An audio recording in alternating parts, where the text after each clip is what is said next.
Bismillahirrahmanirrahim. Assalamualaikum warahmatullahi wabarakatuh. Alhamdulillahi rabbil alamin. Wassalatu wassalamu ala asyrafil anbiya'i wal mursalin Sayyidina Muhammadin wa ala alihi wa ashabihi ajma'in. Ashhadu an la ilaha illallah wahdahu la syarika lah wa ashhadu anna Muhammadan abduhu wa rasuluh la nabiyya ba'dah. Allahumma salli wa sallim wa barik ala sayyidina Muhammad wa ala alihi wa ashabihi ajma'in. Yang saya muliakan Bapak Imam Masjid, Bapak-bapak pengurus Masjid Al-Huda yang dirahmati Allah, Bapak Ibu para jamaah yang berkesempatan hadir pada malam ini yang dimuliakan Allah. Sejenak kita bersyukur kepada Allah Subhanahu wa taala. Alhamdulillah, di tengah-tengah kesibukan kita dalam rangka memenuhi kebutuhan hidup kita, kita masih diberi kesempatan oleh Allah untuk memenuhi kebutuhan rohani kita. Datang bersama-sama di masjid ini untuk melaksanakan sholat maghrib dan sholat isya berjamaah. Lalu kemudian kita sisihkan sedikit waktu untuk kita sama-sama berdiskusi tentang kajian Islam. Mudah-mudahan bermanfaat untuk menambah kekuatan iman dan ketaatan kita kepada Allah Subhanahu wa taala.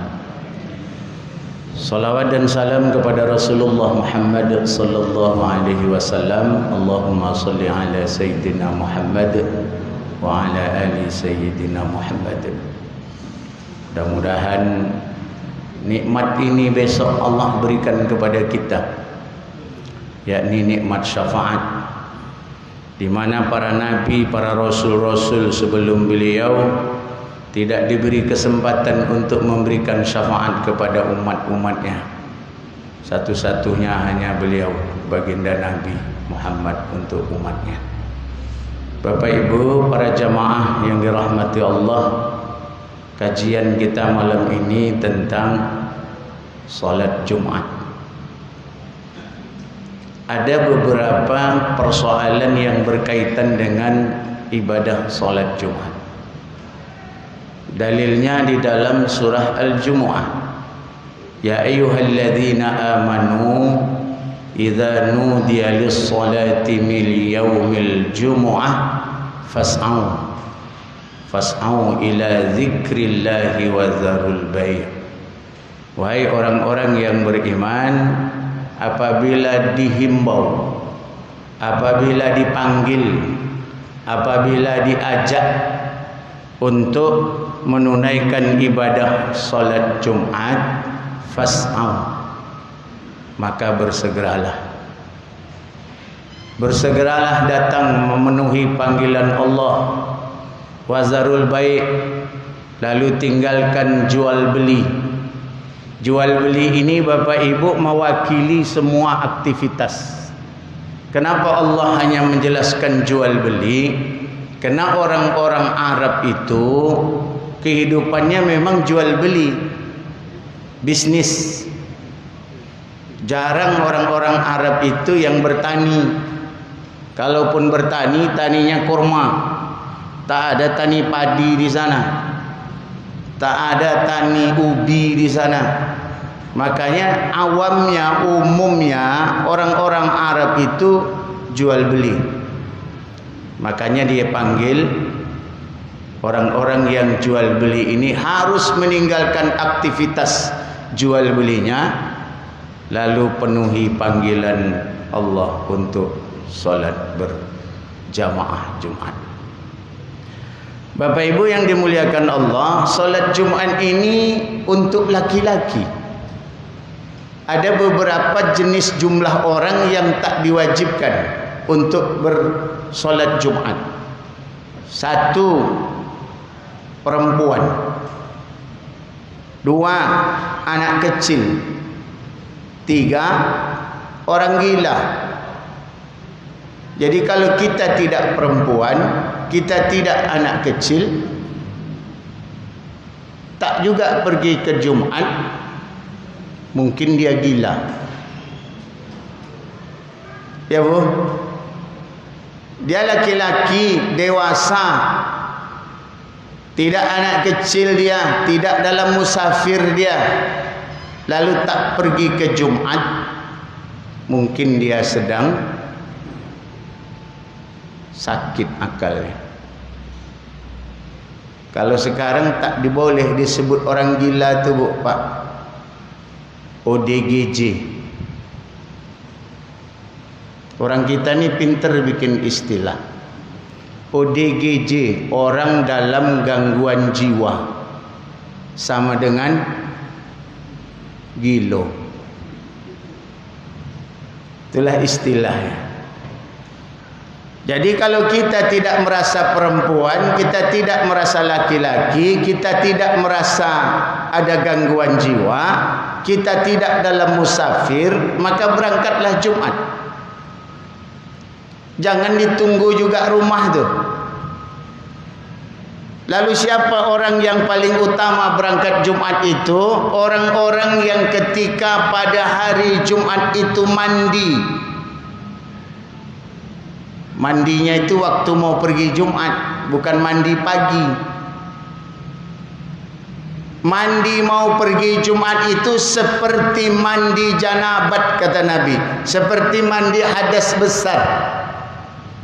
Artinya dari kepala sampai ke kaki disiram semuanya basah. Jadi tidak dari leher ke bawah, semuanya dibasahi.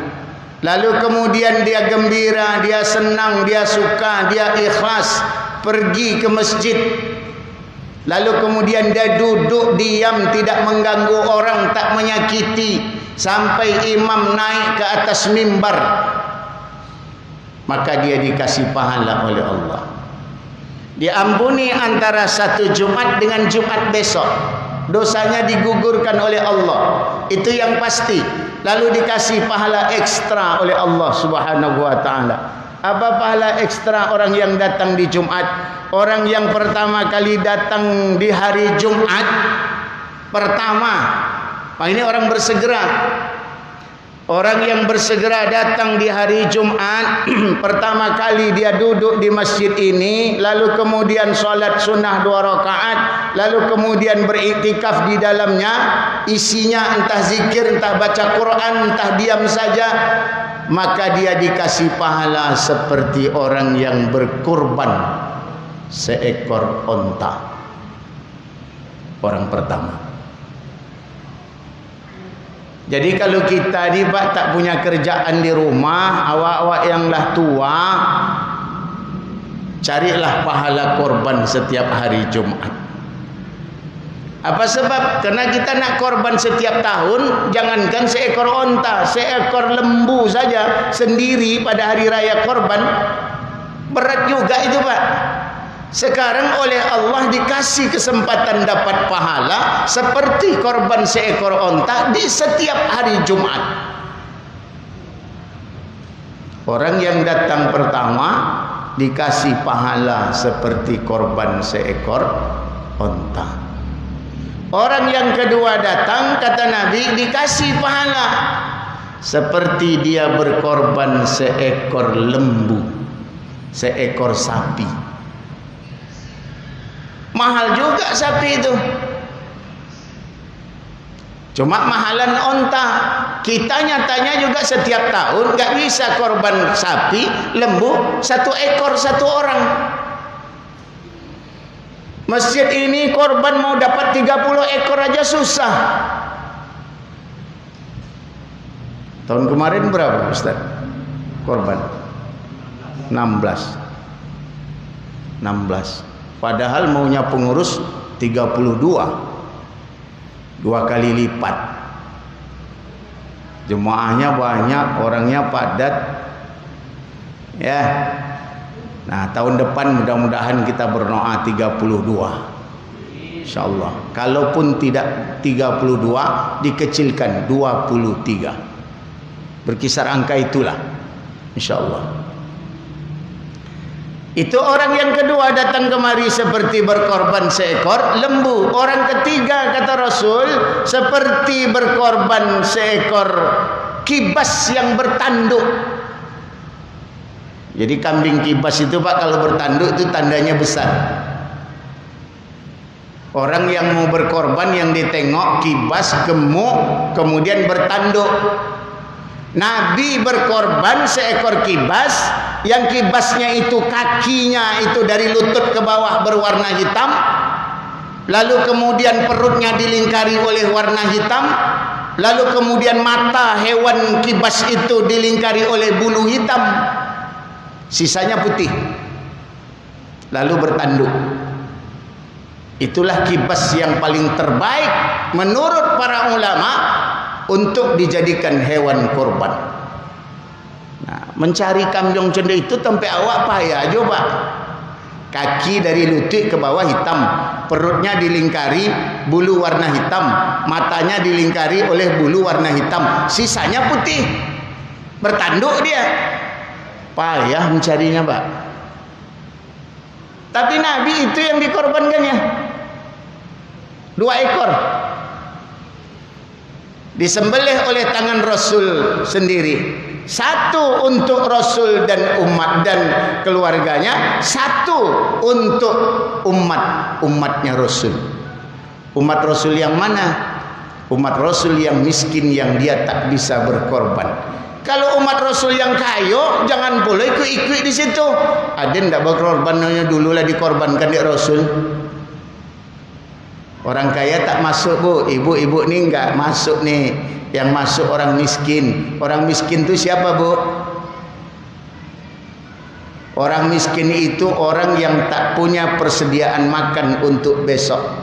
Itu miskin tuh. Ibu punya persediaan makan untuk besok? Jangankan untuk besok, untuk 5 tahun lagi pun masih ada ya Bu. Maka ibu tak bisa dikatakan miskin. Ibu ini orang kaya. Mudah-mudahan tahun depan berkorban seekor-seekor. Amin. Nah.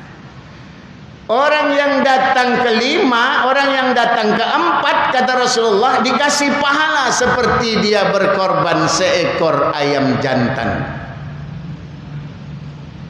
Ayam jantan. Orang yang kelima seperti pahala korban sebuah telur. Orang ke-6 tak masuk lepak. Jadi kalau awak masuk musajid kau hari Jumaat, hitung orang itu 1, 2, 3, 4, 5 tak masuk ada dah. Tapi kalau 1, 2, 3, 4 dapat awak pahala seperti berkorban seekor sebuah telur. Jadilah orang lain tak dapat. Nah, jadi Bapak Ibu yang dimuliakan Allah, khusus untuk bapak-bapak, kalau kita hari Jumat ini datang ke masjid ini, ambil posisi yang paling terbaik. Mana posisi terbaik? Saf paling depan. Saf paling depan itu mana yang paling terbaik? Sebelah kanan imam. Itu saf paling terbaik. Sini, sini, sini, sini. Sini, sini, sini, sini. Baru belakangnya lagi 2 arah ke kanan, baru penuhkan ke kiri. 3 arah ke kanan, baru penuhkan ke kiri. Saf sayap kanan imam ini saf paling terbaik. Di solat mana saja, bukan hanya solat Jumat, semua solat bagi laki-laki saf yang paling baik itu di sini. Tapi jangan dipenuhkan sebelah saja. Saf pertama penuh sebelah kanan, saf kedua penuhkan sebelah kanan, saf ketiga penuh. Terus ini. Makanya sini diisi, sini diisi. Ada ulama yang mengatakan Nabi itu memerintahkan sahabatnya ngisi sebelah kanan dan ngisi sebelah kiri. Dari mana dalilnya? Ketika Nabi solat sendiri, lalu makmumnya 1 orang, dia solat di samping kanan Nabi.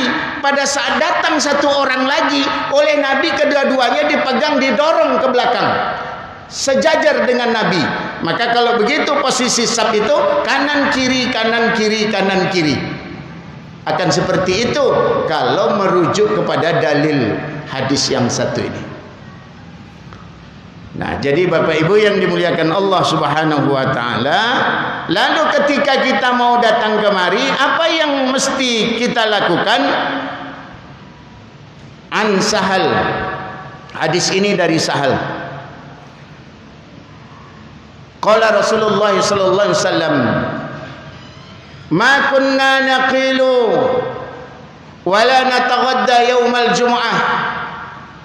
Kami kalau mau pergi Jumat, pertama tak pernah qailulah. Qailulah sebelum zuhur itu sunnah, Pak. Qailulah itu, Pak, tidur siang sebelum solat zuhur. Itu hukumnya sunnah. Tapi tidurnya jangan lama-lama. Jangan pula jam 11.30 tidur, jam 1 bangun. Tuh solat zuhur berjamaahnya kapan? Dia sunnahnya itu rentang waktu sebentar saja. Qailulah itu waktu tidur siang yang sangat sebentar, hitungannya 10-15 menit. Ya, Bu. Jadi kalau suami ibu mau sebelum zuhur dia tidur dulu, enggak apa-apa. Itu sunnah, tapi jangan lama-lama. Tapi untuk hari Jumat, ma kunna, kami tak pernah naqilu wala nataghadda, kami tidak pernah tidur siang, kami juga tidak pernah makan sebelum berangkat Jumat. Kapan nanti tidur siangnya? Illa ba'dal Jumu'ah, kecuali setelah Jumat.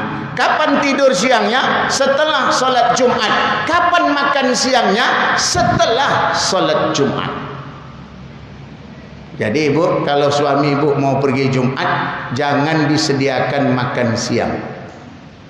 Beresiko. Apalagi soji awak pakai tiang. Ya, Pak. Nyo kalau labore powi awak ko, Pak. Dihegang, ditariuknya di kelopak mata awak ko. Itu turun ke bawah. Ya. Padahal tidur itu membahayakan. Hati-hati, ada beberapa hal yang membatalkan wudhu. Satu di antaranya adalah tidur. Tidur itu ukuran yang membatalkan wudhunya yang mana? Sampai di mana kira-kira tidur kita itu sampai batal wudhu kita? Kita tertidur, kita masih dengar kata-kata orang, tapi tak nyambung lagi kata-kata itu. Itu batal wudhunya tuh. Tak nyambung lah. Antara sadar dengan tak sadar. Dengar-dengar, tapi tak nyambung-nyambung. Itu batal wudhu. Atau tidurnya duduk tapi pantatnya terangkat. Kalau pantatnya terangkat berarti terangguk-angguk. Kalau terangguk-angguk, Pak, ini belakang nih, pantat kita ini kan ada alurnya. Alur ini ketika terangkat dia, dikhawatirkan klep nggak terjaga. Klep itu yang berbahaya, Pak. Karena kalau tidur nih klep ini kadang los dia. Apalagi yang sudah berumur-umur kayak saya nih, ini payah, Pak, jaganya. Pak Ustadz, kami tidur tidak ngangguk-angguk doh, Pak Ustadz. Tapi kami bersandau kami di tiang. Batal tidak wuduknya orang yang tidur bersandar di tiang? Batal. Kenapa? Dia sama dengan berbaring. Kenapa dia tak ngangguk-ngangguk? Karena dia bersandar. Nah, jadi Pak, kalau hari Jumat jangan sengaja mencari tiang. Berbahaya. Kadang-kadang ibu-ibu kayak gini aja yang duduk di sini, bersandar di tiang, ada tuh yang terlelap tuh. Gitu hilang dia sebentar, ya, Bu. Apalagi ibu-ibu majelis taklim sore-sore, ya, Bu. Gerimis-gerimis pula lagi, pakai AC pula di dalam masjid. Banyaklah masalahnya tuh. Ya, satu. Yang kedua, man takallama yaumal jum'ah wal imamu yakhtub fahuwa kamatsalil himar yahmilu asfara walladzi yaqulu lahu anshid laisa lahu jum'ah. Siapa yang datang di masjid hari Jumat lalu dia bicara di sini, bicara wal imamu yakhtub, sementara imam sedang berkhutbah, imam sudah naik duduk di atas mimbar, dia sudah baca assalamualaikum lalu duduk, muazzin sedang azan. Mulai dari saat itu kalau ada orang yang bicara, kata Rasulullah, man takallama yaumal jum'ah wal imamu yakhtubu, siapa yang bicara pada hari Jumat sedangkan imam sedang lagi berkhutbah, fahuwa kamatsalil himari yahmilu asfara, dia seperti keledai yang membawa kitab buku. Kalau ditanya enggak tahu dah kitab apa tuh himar, tak tahu dah, pokoknya disuruh dibawa. Artinya apa? Orang yang datang ke masjid pada hari Jumat, khatib sudah berkhutbah dan dia bicara, bodohnya seperti himar. Itu bahasa lainnya itu, Pak.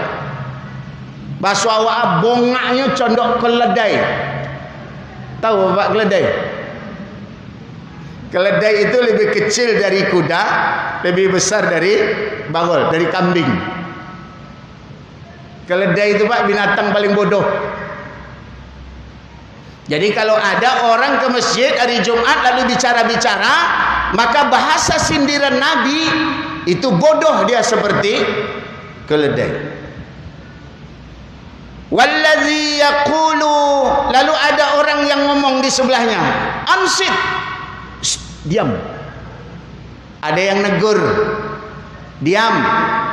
Orang yang negur itu pun, kata Nabi, laisa lahul jum'ah, dia tak dapat pahala Jumat.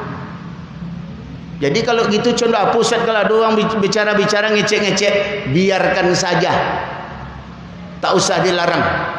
Karena kalau dilarang kita yang tak dapat apa-apa. Nah, Bapak Ibu yang dimuliakan Allah, kenyataannya ini masih banyak terjadi di tengah-tengah jamaah umat Islam ketika Jumat. Sayangnya kadang-kadang, Pak, yang bicara kayak gitu bukan pula anak kecil, orang-orang yang sudah berumur, orang-orang yang sudah tua, ya kan, yang waktunya tak cerita lagi di dalam masjid, waktunya berzikir sebenarnya kita ini.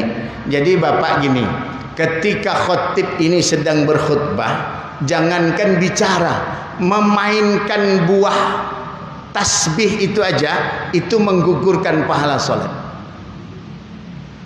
Kita, Pak, khatib lagi berkhutbah, kita buka HP, kita ngaji baca Quran, itu menggugurkan pahala Jumat kita. Lalu apa yang mesti dikerjakan? Diam, dengarkan dia berkhutbah. Kalau tertidur kita, itu justru tidak menggugurkan pahala Jumatnya. Tapi kalau melakukan aktivitas, dia akan menggugurkan pahala Jumatnya. Tapi kalau niatnya mau tidur, batal dia, Pak. Mana, Pak? Masjid hari Jumat. Tapi nanti kalau bisa tidur Bapak nanti di masjid. Habislah. Ya, tidur yang tak membatalkan pahala Jumat itu, udah ditahan kantuknya, tak tahan dia. Nah, itu tak apa-apa. Tapi kalau sengaja tidurnya, gugurlah Jumatnya. Nah, jadi Bapak Ibu yang dimuliakan Allah, kita yang laki-laki ini yang datang ke masjid pada hari Jumat, pada saat khatib sedang berkhutbah, jangan melakukan aktivitas termasuk baca Quran.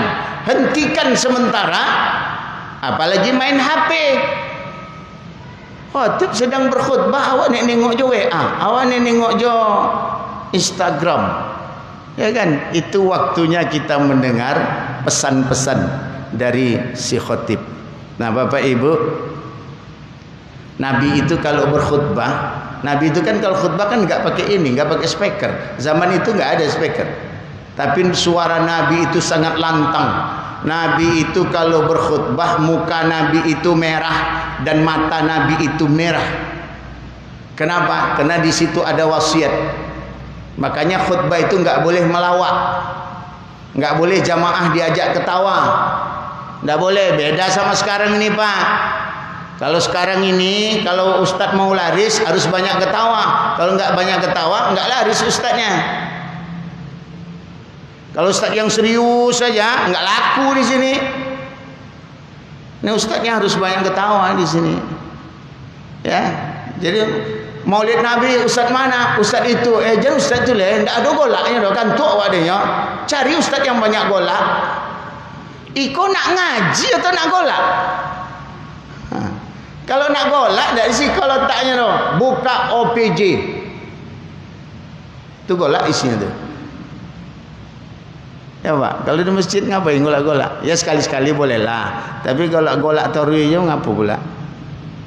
Ya.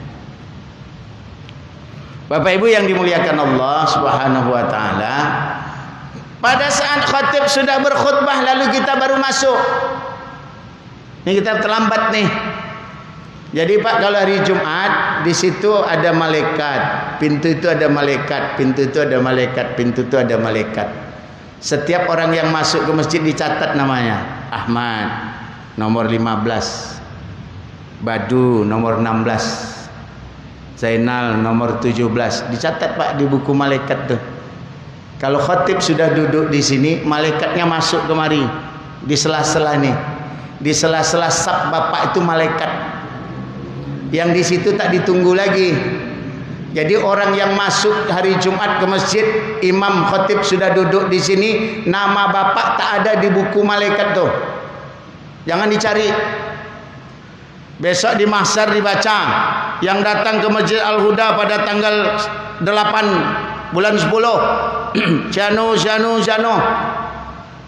Malaikat den datang kemari. Apa nama den tak ada situ? Senyum malaikat Pak, kita diketahuinya nanti. Waang datang khatib lah nak sudah. Maka namong tak ada sekolah. Ini yang dicatat itu sebelum khatib duduk di atas mimbar. Itu ada nama awak situ Pak. Nah, jadi kalau kita ini menjadi orang yang selalu terlambat datang ke Jumat, maka seringkalilah nama kita tak ada dalam catatan malaikat. Sedih juga Pak kita. Jadi datang ke Jumat ini hanya sekedar setor wajah dengan panitia, dengan pengurus saja, tapi tak setor wajah dengan malaikat. Mestinya kita setor wajah dengan malaikat sehingga ada nama kita di dalam catatan malaikat Allah Subhanahu wa taala.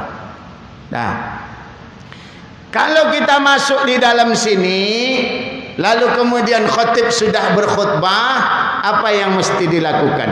Nih, ada seorang laki-laki masuk. Nabi sudah khutbah. Pertanyaan Nabi, hal sallaita? Khatib itu Pak boleh bertanya sama si makmum. Kalau khatib yang bertanya kepada si makmum, makmum mesti menjawab pertanyaan khatib. Itu tidak menggugurkan Jumat seperti yang tadi itu. Itu beda Pak. Jadi umpamanya ada yang datang sini, khatib sedang berkhutbah, lalu dia langsung duduk. Oleh khatib ditanya, kamu udah sholat? Belum. Berdiri sholat. Artinya apa? Terlambat pun kita datang ke masjid hari Jumat, khatib sudah berkhutbah, maka kita mesti melakukan solat sunnah, tahiyatul masjid. Maka Nabi bertanya, hal sallaita? La. Kamu dah solat? Belum. Solat kata Nabi, rakaataini khafifataini. Kamu lakukan solat 2 rakaat tapi ringan saja, cepat. Jadi jangan lama. Kenapa? Karena kalau lama nanti keburu khatib siap berkhutbah. Karena khatib itu Pak tak lama khutbahnya. Khatib itu sebentar. Ngapain khutbah sampai 20-30 menit? Khutbah itu cukup 10 menit. Solatnya yang mesti lama dari khutbahnya.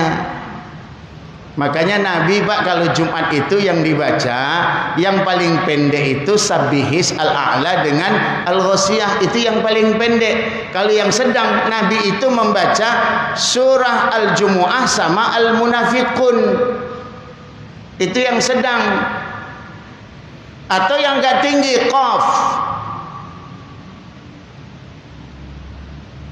Kalau kita kan tidak di sini, di negeri kita nih lah, di kampung kita nih, di Pekanbaru nih, rata-rata khutbahnya panjang, sholatnya pendek. Padahal kata Nabi, orang yang sholatnya lebih panjang daripada khutbahnya menunjukkan bahwa dia tinggi ilmu agamanya. Tinggi Pak ilmu agamanya. Tapi kalau khutbahnya lebih panjang daripada sholatnya, tentu mafhumnya mafhum mukhalafah, jadinya menunjukkan singkat, pendek, dikit ilmunya baru. Itu yang ngomong Nabi, bukan saya Pak. Ya. Tapi mungkin teman-teman itu jarang membaca masalah Jumat. Jadi Bapak Ibu yang dimuliakan Allah, teman-teman saya, bapak-bapak semua, kalaupun tidak diceramahkan oleh Ustadz di sini, buka aja hadis-hadis yang berkaitan dengan Jumat, supaya Jumat kita ini enggak rusak. Mana kitabnya? Ada Bulughul Maram an Adillatil Ahkam. Itu sudah diterjemahkan ke dalam bahasa Indonesia. Sarahnya lain, sarahnya besar lagi. Sarahnya nanti I'anatul Talibin, itu tinggi kitabnya. Kita baca buku matannya ya, jadilah dulu Bulughul Maram an Adillatil Ahkam, 2 jilid cuma, enggak tebal-tebal kali. Itu masalah hukum semuanya, hadis yang dihimpun di situ. Nah, jadi Bapak Ibu yang dimuliakan Allah, lalu kemudian anna rajulan dakhalal masjid, sesungguhnya ada seorang laki-laki yang masuk ke masjid yaumal jumu'ah, pada hari Jumat, wa Rasulullah yakhtubu, sementara Rasul sedang berkhutbah, faja'ala yatakhattan nasu, lalu dia melangkahi pundak orang. Sudahlah terlambat, datang terlambat, tapi nak ngambil saf yang paling depan, itu yang tak boleh. Makanya bapak-bapak, siapapun kita yang datang duluan, penuhkan saf depan, jangan dikasih longgar supaya orang datang belakangan tidak melangkahi pundak teman-teman yang sudah duduk. Saf 1 penuh, saf 2 penuhkan, baru saf 3 penuhkan. Jangan datang ke Jumat itu ditengok daerah yang agak-agak aman. Mana daerah aman?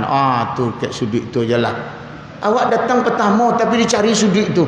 Mengapa pula? Awak datang pertama si kau duduk di bawah mimbar kau. Mengapa lu ambil tempat yang sudut-sudut tu? Ya Pak, supaya apa? Supaya tak dilangkahi pundak kita oleh teman yang baru datang. Apa kata Nabi? Ijlis. Ijlis, bukan iblis. Ijlis, duduk kata Nabi. Jangan langkahi pundak-pundak orang itu. Apa sebab? Faqad azaita wa anaita. Kamu sungguh menyakiti orang-orang yang sedang duduk dan kamu menghapus pahalamu sendiri. Orang disakiti, pahala kita yang melangkahi pundak habis. Bukan yang dilangkahi, kita yang melangkahi ini yang habis. Rupanya selama ini yang tukang melangkah itu memang tak tahu. Kenapa tak tahu? Tak pernah ikut pengajian. Jadi kalau tak pernah ikut pengajian, jangan disandarkan tak tahu tuh. Kenapa? Karena selalu orang bilang begitu. Kenapa dibuat itu? Awak tak tahu Ustaz. Kalau tak tahu apa hukumnya Ustaz? Aman. Jadi awak kok selamu tak tahu Pak supaya aman. Ya kan? Ngapa langkah pundak Pak? Enggak tahu. Jadi macam mana hukumnya Pak? Aman. Tapi pada saat itu kan dia sudah tahu bahwa melangkahi pundak itu tak boleh. Nah, jadi Bapak Ibu beruntunglah kita-kita yang hari ini masih diberi kesempatan oleh Allah untuk duduk bersama-sama untuk nambah pengetahuan. Masa umur sebanyak kita sekarang, setua kita ini tak paham faham juga dengan persoalan Jumat, sementara setiap hari Jumat kita datang ke masjid. Lalu apa yang kita dapat? Asal pulang pahala tak dapat. Asal pulang pahala tak dapat. Kenapa? Karena setiap Jumat kita membuat perkara yang membuat pahala Jumat kita rusak. Cobalah. Datang umpamanya saya bawa buah tasbih, datang khatib sudah berkhutbah, saya masih bertasbih juga. Subhanallah, subhanallah, subhanallah, subhanallah. Gugur, enggak boleh. Ya Pak, enggak boleh. Jadi kalau udah duduk di sini, taruhkan barang tu atau masuk dalam saku, diam saja. Enggak usah banyak cerita lagi. Jangan bilang, siapa Ustaz? Oh, Ustaz Iko. Ancak zikir dan deh. Oh, jangan. Jangan Pak.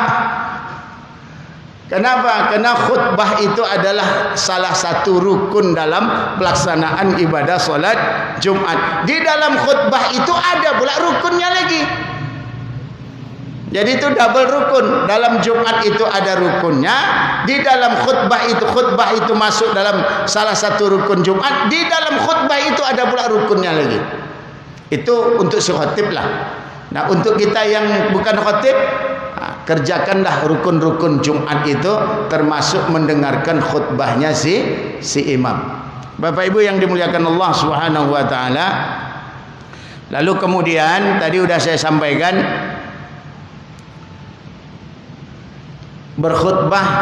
khutbah itu mesti lebih pendek daripada solatnya. Supaya apa? Kita menjaga juga Pak, supaya makmum kita ini jangan ada yang rusak disebabkan oleh lamanya kita berkhutbah. Cukuplah 10-15 menit cukuplah, supaya segar semuanya. Masuk dia segar, mendengarkan khutbah dia segar, lalu kemudian dia pulang dalam keadaan ikhlas. Kita jamaah ini dulu kan datang, belakang kan pulang. Jangan kita menjadi khatib pula Pak. Awak jemaah, awak makmum. Yang datang belakangan itu khatib, yang pulang duluan itu khatib. Yang datang duluan itu jamaah, yang pulang belakangan itu jamaah. Paham? Ya Pak, ini kadang jamaah datangnya belakangan, pulangnya duluan. Baru siap salam si imam, Assalamualaikum warahmatullahi. Dah berbunyi sepeda motor, pulang. Di mananya semayang tu lah. Ya Pak, aneh kadang kita nengok orang tu. Padahal makmum itu datangnya duluan, pulangnya belakangan. Imam itu datangnya belakangan, pulangnya duluan. Jangan dibalik-balik pula. Jangan dibalik. Makanya Bapak pengurus, jangan risau kalau khatib 10 menit sebelum Jumat belum masuk. Jangan risau. Kenapa? Karena khatib itu mesti datang belakangan. Kecuali ada informasi bocor sepeda Pak, sepeda motor Pak, hati risau lah tu. Ya kan? Tapi kalau tak ada informasi, tenang aja, dia kan datang dia tu. Ya. Nah, jadi Bapak Ibu, Bapak-bapak, jangan pula lah khatib dah duduk di sini, ditengok jemaah dah ada dah. Bila jemaah berdatang, sudah mulai khatib naik, barulah datang semuanya. Ya Allah ya Rabbi, malu pula lah kita sama Allah Subhanahu wa taala. Lalu kemudian apa yang tak pernah dilakukan dan apa yang tak boleh kita lakukan pada hari Jumat itu? Rasul melarang sahabatnya, naha anil hubwati yaumal jumu'ah wal imamu yakhtub. Nabi itu melarang jamaah ini duduk dengan memegang lutut diangkat. Mohon maaf ya Pak, kayak gitu tuh. Tak usah Bapak turunkan lagi. Kayak gitu tuh, kalau hari Jumat tak boleh dilakukan ketika khatib sedang berkhutbah. Dilarang oleh Nabi. Kenapa kok dilarang mangkek lutut ketika Jumat itu? Ketika khatib sedang berkhutbah. Condok uang duduk di kedai kopi. Tuh. Sementara awak sedang duduk di dalam masjid. Maka ada etika sopan di dalam itu kalau khatib sedang berkhutbah. Yang tak bolehnya kalau khatib sedang berkhutbah Pak. Lalu ada yang ngomong, Pak Ustaz Dayan, kok kalau nak diangkat tak bisa duduk ada apa cara? Itu lain lagi. Kenapa? Asam urat. Itu lain lagi persoalan. Itu sakit. Nah, jadi Bapak Ibu yang dimuliakan Allah SWT, mudah-mudahan apa yang kita diskusikan malam ini tentang perkara-perkara yang mesti tidak boleh kita lakukan ketika Jumat dan apa yang mesti kita lakukan dalam Jumat, mudah-mudahan menjadi amalan penyempurna kita untuk kesempurnaan ibadah Jumat kita dari sisa-sisa umur kita, insyaallah. Amin. Sampai sini, terima kasih, mohon maaf. Billahi taufiq wal hidayah. Wassalamualaikum warahmatullahi wabarakatuh.